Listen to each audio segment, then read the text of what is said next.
Halo sobat sekalian, selamat datang kembali di channel Tutor Science. Di video kali ini, kita akan melanjutkan pembahasan soal simulasi kompetisi sains nasional tingkat provinsi bidang fisika tahun 2021. Dan kali ini, kita akan membahas soal yang muncul di simulasi tahap 1 dan simulasi tahap 2, itu soal yang sama, itu soal nomor 5. Bagaimana soalnya? Kita lihat ya.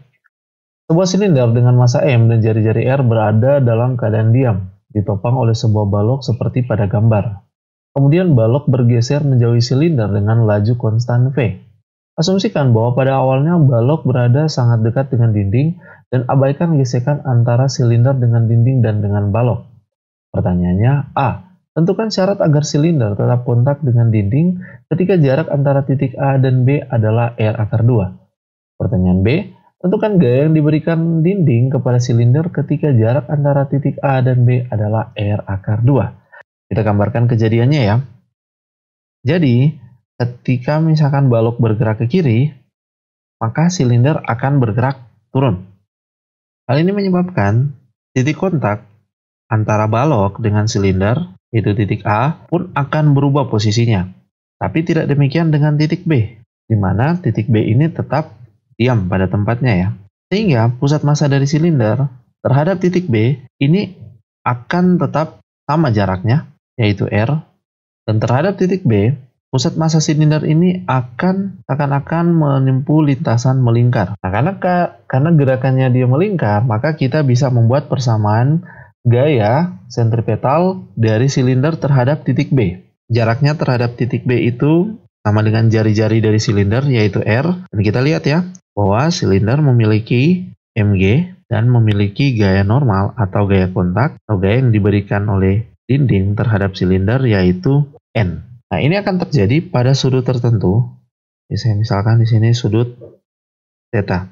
Nah, sehingga kita bisa menuliskan persamaan gayanya sigma F sama dengan M kali A. Jadi yang kita tinggal di sini adalah gaya sentripetal.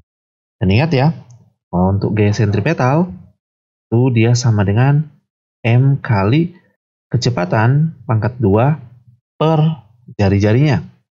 Nah, ya kalau di sini bisa kita misalkan dia bergerak terhadap titik B, kecepatan pusat massa dari silinder itu sebesar U.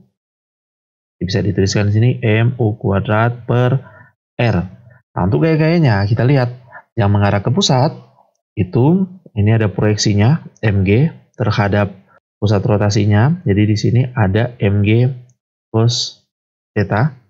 Jadi kita bisa tuliskan mg cos theta. Selanjutnya ada gaya normal N, tapi karena arahnya mengarah keluar, maka kita bisa tuliskan dia plus minus atau kurang N. Di sini kita bisa tuliskan gaya normalnya N sama dengan mg cos theta kurang mu kuadrat per R. Selanjutnya kita akan menentukan berapa nilai cos theta dan apa hubungannya kecepatan U terhadap kecepatan balok V yang diketahui di soal. Nah, untuk menentukan nilai cos theta, kita lihat ya, bahwa di soal sudah diketahui jarak A dan B itu sama dengan R akar 2. Jadi kalau saya gambarkan, dia seperti ini. Kemudian sudut yang dimaksud di sini adalah theta. Kalau kita gambarkan segitiga kecil yang ada di sebelah kanannya, dasarnya akan menjadi R per 2 akar 2. Sedangkan untuk bidang miringnya kita bisa lihat ini pas jari-jari R. Ini nilai theta. Maka dengan mudah kita bisa tentukan juga bahwa salah satu sisinya itu juga pasti R per 2 akar 2. Dengan menyelesaikannya menggunakan Pythagoras ya. Sehingga nilai cos theta itu bisa dengan mudah kita dapatkan dengan persamaan yang sederhana, yaitu samping per miring, yaitu R per 2 akar 2 per R. Atau kita dapatkan hasilnya adalah 1/2 akar 2. Nah, untuk nilai cos theta sudah kita peroleh. Nah, bagaimana dengan hubungan antara kecepatan silinder U dengan kecepatan balok V? Saya misalkan balok yang di bawah ini 1, kemudian silinder ini 2. Kita lihat ya, perpindahan dari balok ke arah horizontal ke kiri, misalkan nilai X1, maka besarnya ini akan sama dengan perpindahan titik A juga ke arah kiri. Ya. Apa? Karena titik B itu diam di tempatnya ya, dia tidak mengalami translasi atau perpindahan. Nah, selanjutnya, berapa besar perpindahan dari silinder ke arah kiri? Nah, saya misalkan untuk perpindahan dari silinder itu X2, maka perpindahan dari silinder ke arah kiri atau besarnya itu X2, ini saya tulis ini X2, maka X2 itu merupakan rata-rata dari perpindahan titik A dan titik B. Sehingga bisa dihitung dengan XA tambah XB per 2. Nah, XA sendiri itu nilainya sama dengan X1, sedangkan XB itu tidak mengalami perpindahan, jadi 0.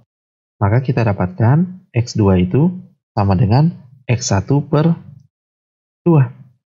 Diferensialkan persamaan ini, maka perpindahan X2 terhadap horizontal dx2 dt itu kita bisa nyatakan dia sebagai U sin theta. Kenapa? Karena terhadap bidang vertikal seperti yang kita sudah kerjakan di atas, dia memiliki sudut theta. Jadi ini sama dengan U sin theta. Nah, sedangkan untuk dx1 dt, perpindahan dari balok ke arah vertikal ke kiri, itu seperti yang kita sudah lihat di soal, dia berpindahnya ini sebesar V. Ya, kita bisa tuliskan dia sebagai V.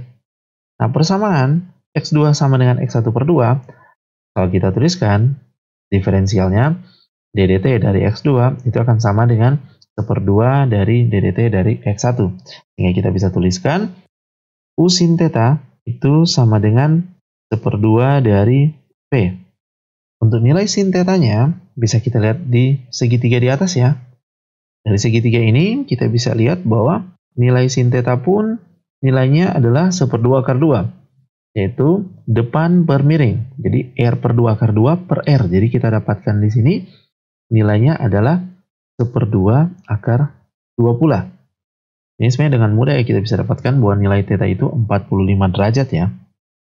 Sehingga kita bisa masukkan ke persamaan nilai sin theta-nya. Jadi U ini kali 1/2 akar 2 sama dengan 1/2 V. Kita eliminasi 1/2. Maka kita dapatkan U sama dengan V per akar 2. Oke, kalau kita rasionalkan, kita akan dapatkan nilai U sama dengan 1/2 akar 2 V. Kita sudah dapatkan nilai cos theta dan nilai U. Selanjutnya, kita masukkan nilai-nilai tersebut ini ke persamaan gaya normal yang sudah kita peroleh tadi. Jadi kita sudah peroleh N sama dengan mg cos theta kurang mu kuadrat per R. Kalau kita substitusikan nilai cos theta, tadi kita sudah dapatkan dia 1/2 akar 2. Dan nilai U kuadrat itu sama dengan 1/2 akar 2 P pangkat 2. Ini per R ya. Kalau kita sederhanakan, maka kita akan dapatkan mg per 2 akar 2 ini kurang M ini 1/2 akar 2, kalau dipangkatkan kita akan dapatkan 1/2, maka kita bisa tuliskan dia menjadi mv kuadrat per 2R. Ini untuk nilai gaya normalnya ya. Kita lihat ya, pertanyaan A, ini yang ditanyakan adalah syarat agar silinder tetap kontak dengan dinding. Sehingga kalau misalkan yang dia tetap kontak dengan dinding, maka kita harus pastikan bahwa nilai N ini bukan 0 atau N ini lebih dari 0. Sehingga kita bisa tuliskan nilai mg per 2 akar 2 kurang mv kuadrat per 2R ini lebih dari 0. Kalau kita pindah ruaskan, maka kita akan dapatkan mg per 2 akar 2 lebih dari mv kuadrat per 2R. Kita bisa eliminasi nilai M, nilai 2 udah bisa kita eliminasi. Atau kita bisa tuliskan nilai V kuadrat dari persamaan ini.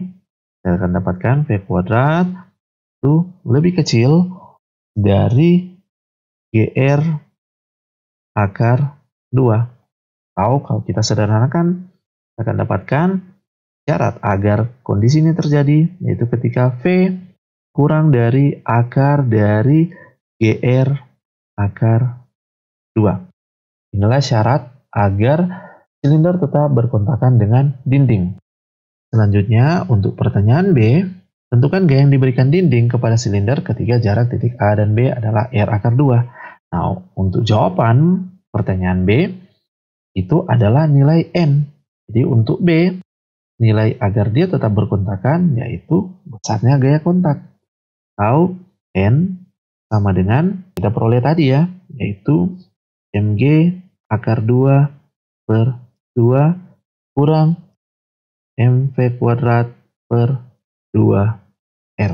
Itu dia pembahasan soal simulasi kompetisi nasional tingkat provinsi bidang fisika tahun 2021 nomor 5 yang keluar di simulasi tahap 1 dan simulasi tahap 2. Semoga bisa dipahami dan bisa bermanfaat buat sobat-sobat kalian. Sampai ketemu lagi di video kita selanjutnya dan bye-bye.